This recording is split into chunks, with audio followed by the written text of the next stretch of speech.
Today, we're starting with a 12 by 12 piece of scrapbook paper. Normally, you would probably want to cut your paper down to a 6 by 6 or 8 by 8 or buy a package of pre-cut origami paper. For ease of this demonstration, we will be using a larger piece of paper with a printed front and a plain white back. To start, turn your paper over so that the blank side faces up. You will want to make sure that you're working on a flat, hard, smooth surface, such as a table.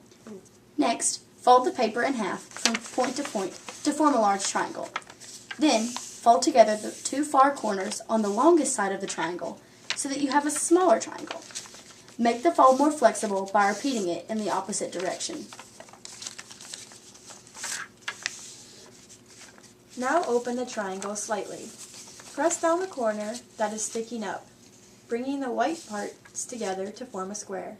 You should now have a trapezoid. Then repeat the step on the other side so that you have a square 1/4 the size of the original piece of paper. Position the square so that the open point is toward you. Now take the top flaps from either side and fold them so they meet at the center. Flip the square over and do the same on the other side.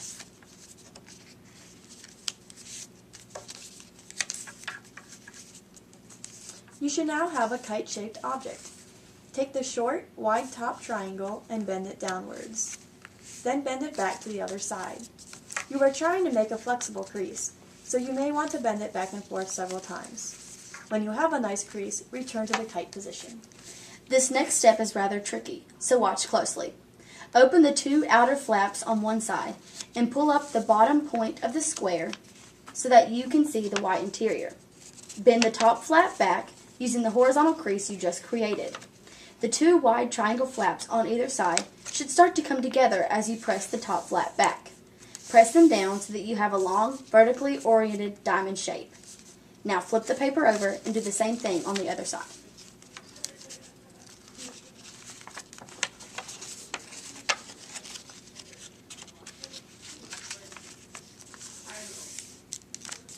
Your paper should look like this: a long diamond, the bottom of which is divided into two parts kind of like legs. Between the two diamond flaps, there should be a small triangle hiding.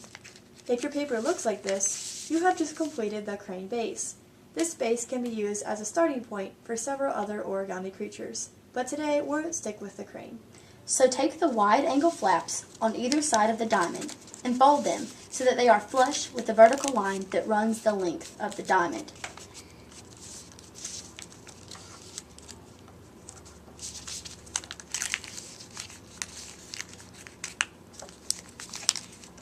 As always, repeat this step on the other side.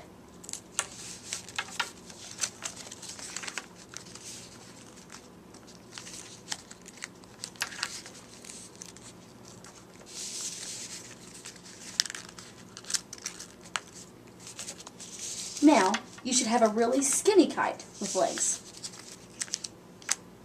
Take the right leg and bend it upwards on a diagonal of about 45 degrees. To make this joint flexible, you will need to bend it back and forth several times. When it is flexible, open up the side where that leg is.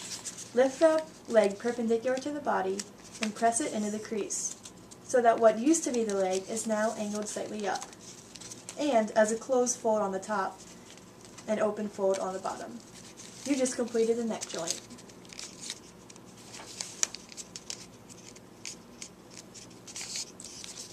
Now complete the same sequence with the other leg to create the tail.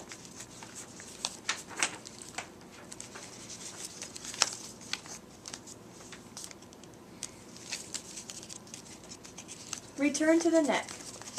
About 1/3 of the way from the tip of the neck to the body, make a horizontal fold so that the tip of the neck now points down and away from the neck and body. This will be the head. Again, work the joint back and forth for maximum flexibility.